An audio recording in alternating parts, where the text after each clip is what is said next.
I go. Now 완전히 go hard, go hard, go hard. One more time, say I go. Now 완전히 go hard, go hard, go hard. Put him up in there. 내 박샤, 에올라타. 네 남자친구 차보단 더 잘 나가지. Hey, let's ride. We going high. What's up, fellow Rainmakers? Here we are, week 6 of the NFL. Week 5 was really good for us. We'll start out with DraftKings. We did not do well with DraftKings. We weren't able to put McCown in there. But FanDuel and Yahoo, we made it rain, baby. That's why we're wearing green today. Made some money. We hope you did too.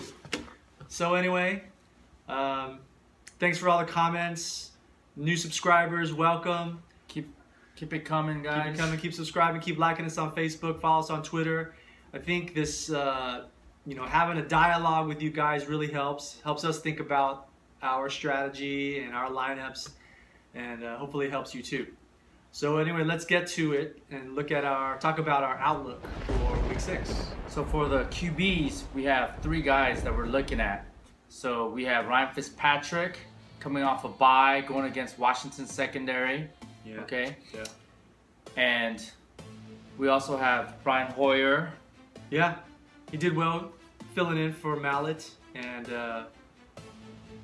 throwing it to Hopkins every time too. But yeah, he looked good in there. Yeah, he did. And we have the last one.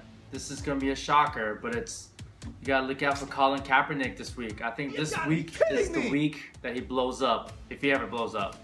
Yeah, you got to believe he's kind of a boomer bust guy. Yeah. And so this matchup. Yeah, so he's a great pick for a tournament. I think if McCown can go off for 450 yards against Baltimore, at Baltimore, San Francisco can do that at home. Yeah, right? yeah. I mean, like I said, personally, I wouldn't put him on a 50-50 lineup, but tournament lineup, why not? Yeah. So for the running backs, we also have 3 guys that we're really looking at. One of them is Antonio Andrews from Tennessee, going up against the Miami defense. Right now the Miami defense is not looking good at all.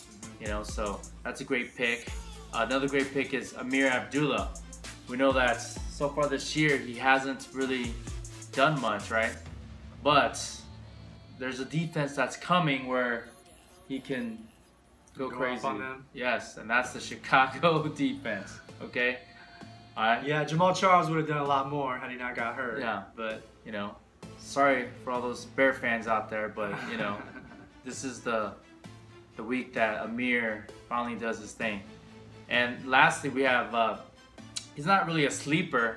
He's more of a mid-tier running back, but we have Carlos Hyde. Okay. I mean, this guy, I think he's a stud. And again, going against Baltimore defense at home. So that could be a really good He did really well week 1, but then I think the team in general has been looking bad the last few weeks. But last week, he stepped it up big time. Yeah, definitely. And again, I mean, it's all about the matchups, Against Baltimore, I don't think they're going to be behind too much. So I think because he's had those down weeks too, his value has dropped. So exactly. It looks like it could be a good play now. Exactly. Okay. And then the wide receivers that we really like are Jordan Matthews. Again, his value's been, kind of dropping, I guess, 66, but he hasn't really been looking that good lately. Yeah, I think now seems like Bradford's starting to click with that offense. Exactly. And if that's going to happen, Matthews is going to be his go-to guy. Yeah, on Monday nights against the Giants. Exactly. The Giants, we don't even know all their receiver situation. I mean, this is the time for Bradford and Jordan Matthews to finally do something, on prime time. And another pick we have is, of course, Aiken again.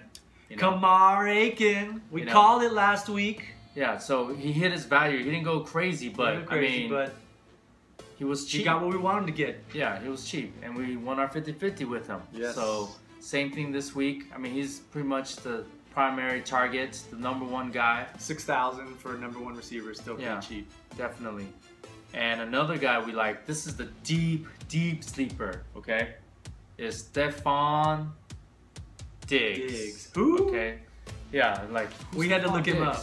Okay, but Minnesota, okay, and this is a pick I wouldn't put in a 50-50 unless definitely I was 100% sure knowing that Charles Johnson Right. wasn't gonna play. Right. Okay, so this is a sleeper. You got to watch out for the injury report, you know, throughout the week. See if Charles Johnson doesn't play. I think he'll be a great sleeper pick in a tournament lineup. And so at tight end, this is what we're thinking at tight end is there's pretty much only 3 tight ends we're thinking about because we're thinking about the high end, the mid tier, and then the deep sleeper.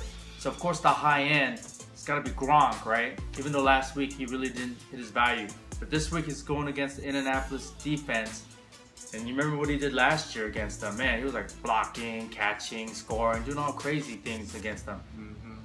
And the Colts, they're the ones who turned in the Patriots, right? Belichick. The Deflategate, that's where it all started, right? So, you know, they're going to be upset. Sunday night game. I mean, Yeah.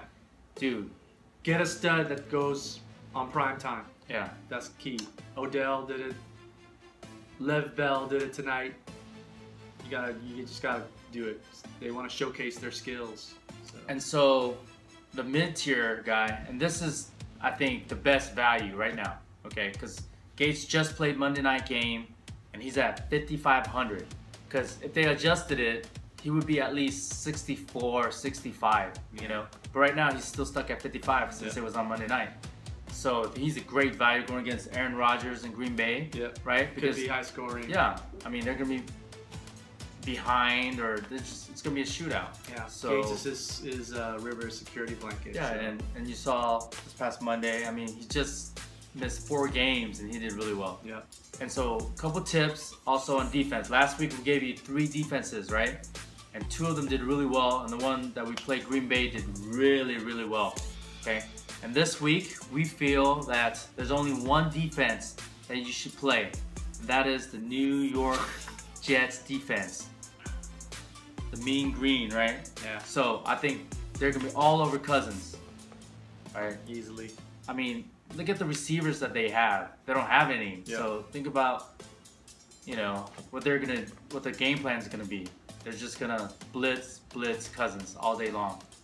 And that's been really the key to our success these last couple weeks is picking the right special teams, kicker and defense. Yes. That can make all the difference in your lineup. That 5 to 10 points will put you over that cut line. Huge. So that's it. That's the forecast. It's the Storm Watch for Week 6. Okay. So stay tuned. Let us know if you have any questions or comments. What you think about our lineups, or that. Actually, not what you think about the lineups, but what you think about what we talked about today. Like we said, from now on, we're gonna post our lineups on Friday, and for FanDuel, DraftKings, and Yahoo. So stay tuned.